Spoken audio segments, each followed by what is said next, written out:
Hello friends, welcome back to my channel. কেমন আছেন সবাই? আশা করি সবাই ভালো আছেন। তো এসে পড়লাম আজকে আবার আরেকটা নতুন ভিডিও নিয়ে। তো বানিয়েছিলাম পালক পনির। তো পালক পনির আমি ফার্স্ট টাইম ট্রাই করেছিলাম। তো ভাবতাম যে কেমন জানি লাগবে, তার জন্য আমি কখনো পালক পনির ট্রাই করিনি।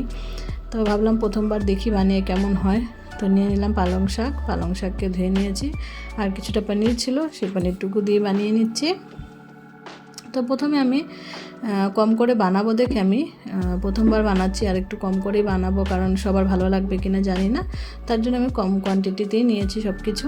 তো অল্প করে পনির আর পালক, এদিকে আদা রসুন পেঁয়াজ আর টমেটো নিয়ে নিয়েছি। তো প্রথমে জলের মধ্যে সামান্য একটু নুন দিয়ে নিলাম। নুন দিয়ে এবার পালং শাকগুলো দিয়ে দিচ্ছি। আর পালং শাকটাকে হালকা একটু বয়েল করে নিব জলটা ফুটা পর্যন্ত। জলটা দেখুন বয়েল হয়ে গেছে আর পালং শাকটা রেডি হয়ে গেছে। এবার নামিয়ে আমি ঠান্ডা জলে রেখে দিলাম।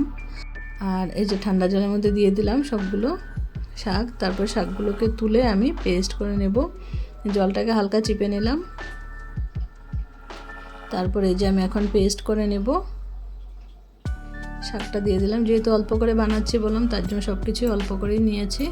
আর যেদিকে পনির, এদিকে আদা রসুনের পেস্ট, আর এদিকে টমেটো কুচি, এখানে পেঁয়াজ কুচি আছে। আর এখন রান্নাটা স্টার্ট করছি। কড়াইতে দিয়ে দিলাম রিফাইন তেল, আর এখানে দিয়ে দিলাম গোটা গরম মশলা, যেরকম দারচিনি, এলাচ আর একটু গোটা জিরে দিয়েছি। আর দিয়ে দিলাম কুচি করে রাখা পেঁয়াজটা। তো পেঁয়াজটা ফ্রাই করব, আদা রসুনের পেস্টটাও দিয়ে দিলাম। দিয়ে সব কিছু একসাথে সুন্দর করে ভেজে নেব। তো কিছুটা সময় ফ্রাই করে নেব এটা। তারপর টমেটো কুচিটাও দিয়ে দেব। এগুলো চাইলে আপনারা পেস্ট করে দিতে পারেন, আমি এগুলো এইভাবেই কুচি করে দিয়েছি। না হলে আপনারা এইভাবে পেঁয়াজটাকে আর টমেটোটাকে পেস্ট করে এখানে ইউজ করতে পারেন।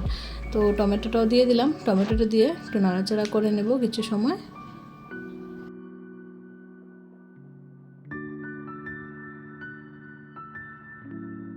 তো পেঁয়াজ আর টমেটোটা আর আদা রসুনটা কিছু সময় ফ্রাই হওয়ার পর আমি এখানে কিছু মশলা দিয়ে দিচ্ছি। প্রথমে নুন দিয়ে দিলাম, হলুদ দিয়ে দিলাম, তারপর দিয়ে দিচ্ছি জিরে গুঁড়ো, আর তারপর দিয়ে দেবো লঙ্কার গুঁড়ো।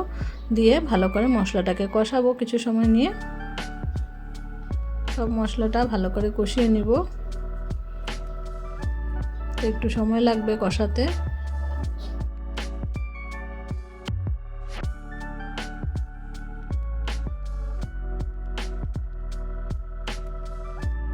তো দেখুন এদিকে মশলাটা সুন্দর করে কষে গেছে। কষে এবার তেল ছেড়ে দিয়েছে মশলার থেকে, তার মানে মশলাটা পুরোপুরি ভাজা হয়ে গেছে।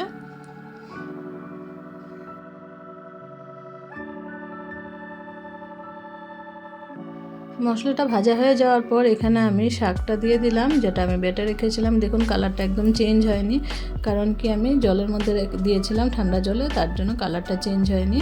আর এখন মশলাটা যেহেতু আছে দেওয়া, তার জন্য একটু স্লাইট কালারটা চেঞ্জ হবে, তবে বেশি চেঞ্জ হবে না, গ্রিন গ্রিন কালারটা থাকবেই। আর এখানে আপনারা চাইলে কাজু বাদাম বাটাও দিতে পারেন, আমি দিইনি। আর দেখুন ভালো করে নাড়াচাড়া করে নিচ্ছি।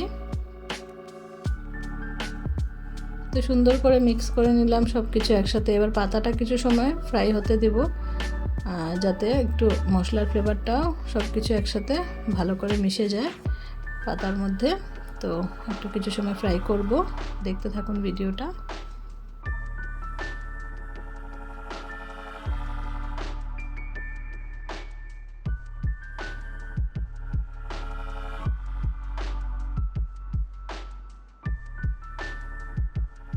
তো পাতাটা ভালো করে ফ্রাই হয়ে গেছে। এখন দিয়ে দিচ্ছি এটার মধ্যে পনিরগুলো।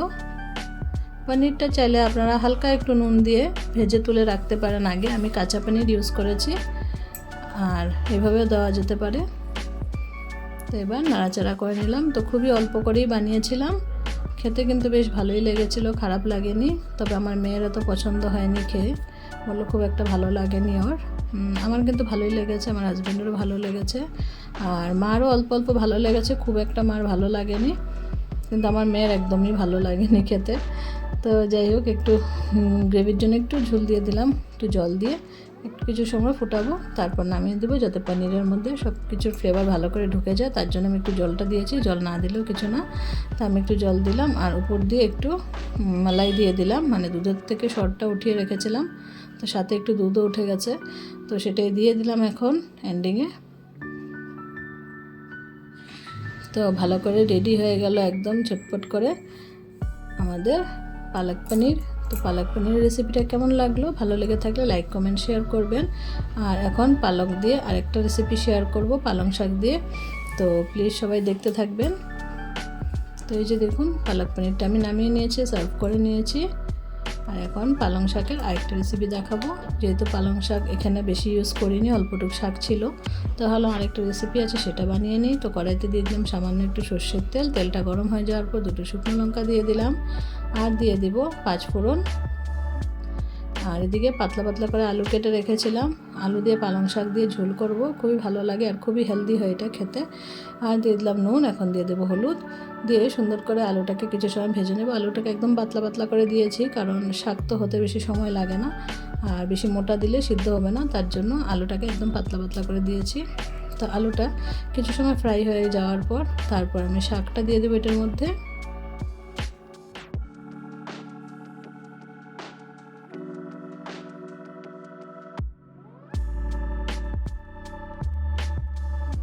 তো আলুটা ভাজা হয়ে গেছে। আলু ভাজা হয়ে যাওয়ার পর এখন শাকটাও অ্যাড করে দিলাম। যতটুকু শাক ছিল সেটুকু দিয়ে দিয়েছি এটার মধ্যে। এবার এটাকে কিছু সময় নাড়াচাড়া করে নিয়ে পাতাটা একটু মজে যাবে, তারপর এটার মধ্যে ঝোল অ্যাড করে দিব, যতটুকু জল লাগবে। এই রেসিপিটা কিন্তু খুবই টেস্টি লাগে আর খুবই হেলদি খেতে, খুব ভালো লাগে। আপনারা চাইলে এখানে কাঁচা লঙ্কা একটু দিতে পারেন, আমি শুকনো লঙ্কা দিয়েছিলাম, তার জন্য আর কাঁচা লঙ্কা এখানে দিইনি। কাঁচা লঙ্কাটা দিতে পারবেন, তাহলে একটু হালকা হালকা ঝালও হবে।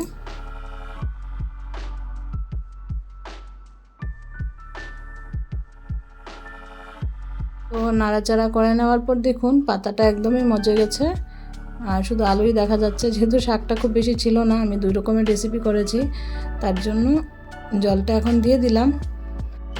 তো যতটুকু পরিমাণে শাক আর আলু আছে ততটুকু পরিমাণে আমি জলটা দেওয়ার চেষ্টা করলাম, খুব বেশি দিলে টেস্টি হবে না, তার জন্য এটুকু জল দিলাম। আর দেখুন এটা জাল উঠে গেলেই বাস আমাদের এই রেসিপিটাও রেডি হয়ে যাবে। তো আজকে 2 রকমের রেসিপি শেয়ার করলাম, কোনটা বেশি ভালো লাগলো আমাকে কমেন্টে জানাতে ভুলবেন না। আর ভিডিওটা আজকের কেমন লাগলো, যদি ভালো লেগে থাকে তাহলে প্লিজ লাইক কমেন্ট শেয়ার করে চ্যানেলে সাবস্ক্রাইব করে নেবেন যদি কেউ নতুন বন্ধু হয়ে থাকেন। আর নোটিফিকেশান বেলটা অন রাখবেন, তাহলে আমার ভিডিওসের নোটিফিকেশান আপনাদের কাছে পৌঁছে যাবে যখন আমি ভিডিওস আপলোড করব। তো দেখুন এটা জালও হয়ে গেছে আর আমি সার্ভও করে নিলাম। তো আজকে 2 রকমের পালং শাকের রেসিপিটা দেখালাম আপনাদেরকে। আর আবার দেখা হবে নতুন কোনো ভিডিওর সাথে। সবাই ভালো থাকবেন, সুস্থ থাকবেন। আজকের জন্য সবাইকে টাটা, বাই বাই।